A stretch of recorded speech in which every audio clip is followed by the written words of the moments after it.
There is something different about people who grew up in the 1960s.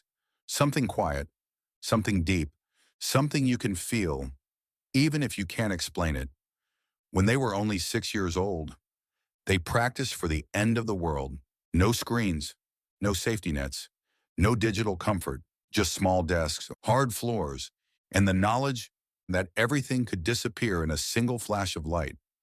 And somehow, it made them stronger. They move through hard times without falling apart. They face uncertainty with a calm that almost feels unreal. Maybe it comes from the strange blend of hope and realism that was built into them. Or maybe it's because that decade didn't just raise children, it shaped minds, very specific minds. And only now are psychologists beginning to understand what was really happening back then. By the time you reach the end of this story, you'll understand why growing up in the 60s created some of the most mentally tough and quietly complex people still walking around today. So let's start somewhere simple. Imagine being 6 years old. Every morning at school, your teacher has the class practice something called duck and cover. A whistle blows. You slide under your desk. You pull your head down. You curl your body in, like you're hiding from something. You can't even see. You don't fully understand nuclear war, but you understand enough. You know there are weapons in the world that can erase everything.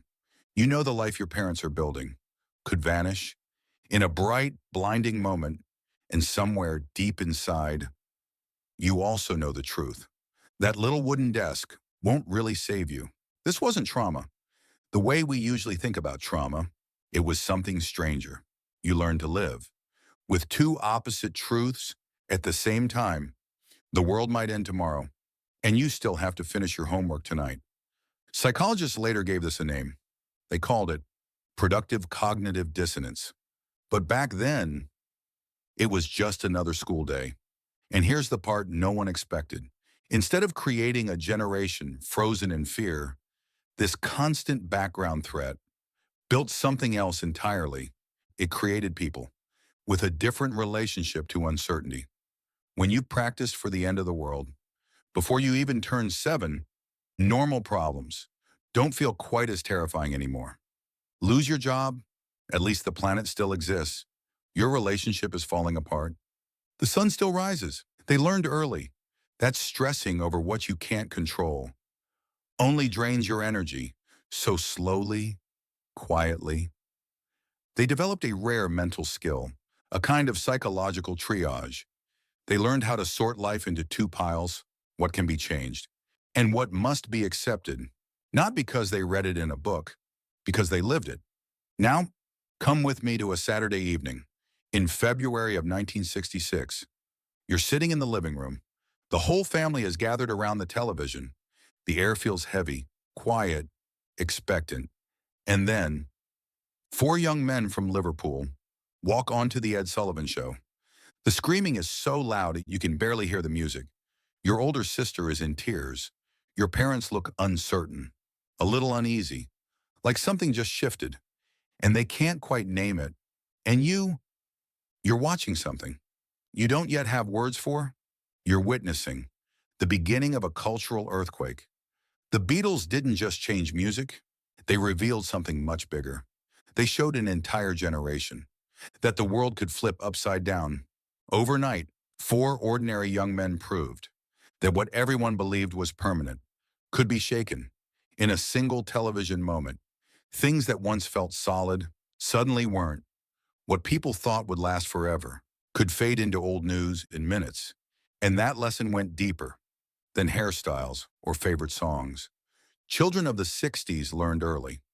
That change doesn't always creep in slowly. Sometimes it arrives all at once.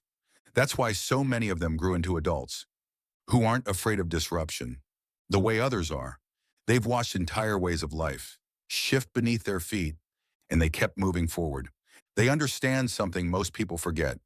Today's new normal will someday feel old, and what feels permanent now may not be here for long. But there's another layer to this story. While they were watching the world change, they were also watching their heroes fall. John F. Kennedy, Martin Luther King Jr., Robert Kennedy. All within just a few years, they saw dreams collapse. On live television, they learned that progress doesn't move in a straight line, that the good guys don't always win, that hope and heartbreak live side by side in the real world, and this combination, bold optimism, balanced with deep loss, it shaped a very specific kind of mind. These are people who believe change is possible, but who also understand the price it often demands. They hold on to hope without being naive. They fight for better days while knowing there's no guarantee they'll be around to see them. That isn't bitterness. That is hard-earned wisdom. Now let's bring it closer to home. Picture yourself at 8 years old. Your mother drops a few coins into your hand and sends you to the corner store. By yourself. You walk there alone. You choose what you want. You hand over the money, you count your change, and you walk back home. This isn't a special moment. This is just everyday life. Kids in the 60s learned money with their hands, not plastic cards, not glowing numbers on a screen. Real coins clinking in your pockets, paper bills you could fold, smooth out, feel between your fingers. You understood that money was limited because you could watch it leave your hand, buy candy, and it was gone. Save it. And the little pile grew. There was no digital screen to soften the truth, what scientists now call financial executive function, the ability to wait, to plan, to understand the real cost of things, was forming naturally inside these children. They weren't just learning money, they were feeling it slip through their fingers, or watching it stack up quietly inside their piggy banks. And that freedom didn't stop at the corner store. Picture this. It's about 6:35 in the morning. You're walking to school. You're 6, maybe 7. There's no parent beside you, no adult watching from across the street. It's just you, your school books tucked under your arm, because backpacks aren't really a thing yet, and a route you know by heart. You pass the house with the mean dog and drift to the other side of the road. You wave to Mrs. Patterson as she waters her flowers. You meet the Thompson kids at the corner, and from there, you walk the rest of the way together. This walk isn't just about getting to school. It's part of your education. You're learning how to read the world. You notice when something feels off. You build mental maps, not just of streets, but of people. You learn which adults are kind, which houses to avoid, which paths feel safest. Scientists now understand that this kind of freedom shapes the brain in powerful ways. It strengthens spatial thinking, risk judgment, self-trust, things that being driven everywhere can never replace. Your mind is being trained by independence every single morning before the first bell even rings. And then there's this, what happened when you got hurt? Because you did get hurt. You wiped out riding your banana seat bike down a hill too fast. You scraped your knees climbing trees. You burned your fingers on chemistry sets. That would never pass today's safety rules. You took a baseball to the face without a helmet. And when you came home, bruised, dirty, or bleeding, your parents often said something that would shock people today. You're fine. Go back outside. They trusted you. They believed you could handle discomfort. They knew you would learn from it. And they understood that protecting you from every scrape and bruise would quietly do more harm than good. Here's what that trust built inside you. It created people who don't panic at pain, people who know the difference between being hurt and being broken, people who can feel discomfort without immediately assuming something is terribly wrong. Cuts and burns weren't disasters. Scars weren't tragedies. They were evidence, proof that you were living life. Only now is modern psychology catching up to what many parents in the 60s seemed to understand naturally. Children need manageable challenges to grow strong on the inside. Researchers now call it stress inoculation. Small struggles build mental immunity. And kids in the 60s got plenty of those small struggles, but the risks weren't only physical.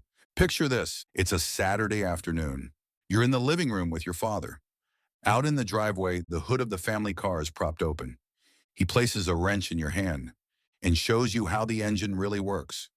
Or maybe you're inside with your mother, learning to guide fabric through a sewing machine, the needle moving a little too close to your small fingers. Back then, children were trusted with real tools, real responsibility, real consequences, and that was the whole idea. Learning to be careful around things that could hurt you was part of growing up. It shaped adults who aren't afraid of complicated things, people who assume they can figure problems out, people who don't immediately reach for an expert every time something goes wrong. They grew up taking things apart, putting them back together. They learned something quietly powerful. Most machines and most problems aren't as mysterious as they first appear. Now let's talk about waiting, not the pretend waiting we do today. Real waiting. You want to see a new movie? The theater downtown only has 1 or 2 screens. Movies change once a week, maybe every couple of weeks. You either see what's playing or you wait. There is no streaming, no watch it later, miss it, and you might never see it again. You want to hear your favorite song. You sit by the radio, you wait, you hope the DJ plays it. You can't skip ahead. You can't download anything. All you can do is listen. And when it finally comes on, you rush to hit record on your tape player, hoping you didn't miss the first few seconds. You want to know what happens next on your favorite show? You wait a full week. That cliffhanger lives inside your head for 7 long days. No binge watching, no skipping ahead, just anticipation and this steady rhythm of wanting and waiting quietly reshaped an entire generation's mind. They developed what psychologists now call a powerful delay tolerance. Deep down, they understand something rare. Good things are worth waiting for. They know anticipation has its own kind of joy.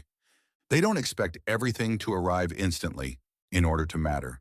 In a world built on instant gratification, people raised in the 60s carry patience. Like a superpower, they don't unravel. When things take time, they don't need constant stimulation just to feel okay. They learned early that the space between wanting something and receiving it is not empty. It's filled with imagination, with anticipation, with life. Now imagine a summer evening in 1966. The streetlights have just flickered on, which means you've got maybe 10 minutes before you're supposed to be home. You're in someone's backyard. 8 neighborhood kids around you, wrapping up a game of tag or baseball or some invented mix, with rules only you understand. And there isn't a single adult in sight. No referee, no supervision, no one stepping in. If 2 kids argue about a tag, you settle it yourselves. If feelings get hurt, you figure out how to smooth it over. If the younger kids can't keep up, the group decides what to do. Every social problem belongs to you and that daily practice. Build something powerful. It creates people who can read a room in seconds. People who feel tension before anyone says a word. People who understand that what someone says and what they mean aren't always the same thing. They become quiet students of human behavior, not from books, from life. Their place in the group depends on understanding people. You learn whose house you can enter without knocking. You know which parents expect a polite hello. You figure out who tattles and who can be trusted. With a secret, you learn how to belong without losing who you are. None of this was taught in a classroom. It was learned through thousands of hours of unsupervised play, and it quietly produced adults with what researchers now call high social intelligence, the kind that makes handling people look easy. But some moments went even deeper than social lessons. Think about July 1968. You're sitting in front of the television, maybe at home, maybe in a classroom. The picture is fuzzy, black and white, almost unreal. A man in a bulky white suit steps onto the surface of the moon. One small step for man, one giant leap for mankind. You're watching the limits, of what humans can do. Stretch right in front of your eyes. Everything you were told couldn't be done is being done. If we can walk on the moon, what else is possible? What limits are even real? That moment pressed something deep into an entire generation, not just an idea, a feeling, a belief. That massive challenges can be beaten, that human creativity and effort can do the unthinkable, that it can't be done is often just a lack of imagination. When children of the 60s grew up and faced their own battles, they carried that belief with them. They had already seen the impossible become real. They had watched humanity reach into space and actually touch it. Moments like that don't fade, but that hope lived right beside something darker. The evening news began showing real footage from Vietnam, real war, real death, real bodies being carried through jungles. Families were eating dinner while these scenes played. On the television, images that children today are usually shielded from, and it didn't shape them. Through fear, the way we might expect, it shaped them. Through awareness, from a very early age, they understood something most children never have to face. The world isn't always safe. They saw real horrors. They learned that adults don't always make the right calls. They realized that authority can be wrong, sometimes dangerously wrong, and that shaped a generation with a very different relationship to institutions.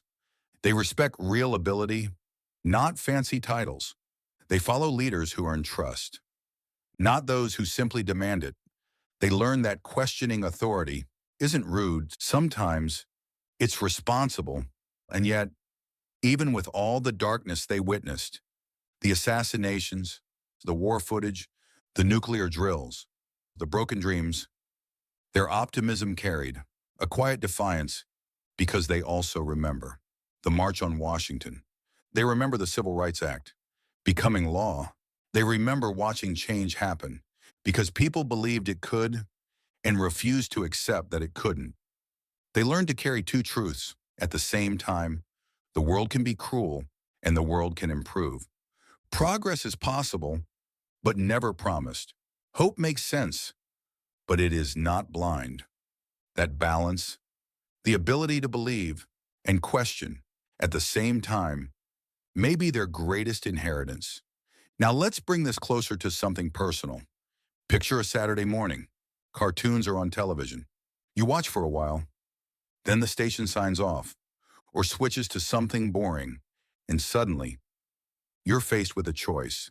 Stay inside or go find something to do. So you head outside. You walk to a friend's house and knock. You wander down to the creek, behind the neighborhood. You build something from scrap wood. You lie in the grass and watch the clouds drift. You get bored, and then you get creative. This cycle happened again and again for children of the 60s. There was no endless scroll, no nonstop content, no algorithm trying to hold your attention. There was just time, open time, quiet time, waiting to be filled by whatever your imagination could create. Scientists now understand that boredom activates parts of the brain linked to creativity, reflection, and original thought. Every slow afternoon, every long stare at the ceiling was quietly building powerful skills inside their minds, even if they never realized it. These children grew into adults who can sit with silence without feeling uneasy. They don't need constant stimulation just to feel okay. They can be alone with their thoughts because they've been practicing their whole lives. In today's world of endless distraction, that kind of stillness is rare and incredibly valuable. Now think about what happened when things didn't go your way. You failed a test. You lost a game. You didn't make the team. And here's what didn't happen. No one rushed in to fix your feelings. No one handed you a participation trophy. No one pretended you had won when you clearly hadn't. You felt the disappointment, the embarrassment, the quiet sting of failure. And then something remarkable happened. You made it through. The world didn't collapse. The feeling faded. And somewhere in that process, You learned something priceless. You are stronger than you think. This wasn't cruelty, pretending to be character building. This was simply life.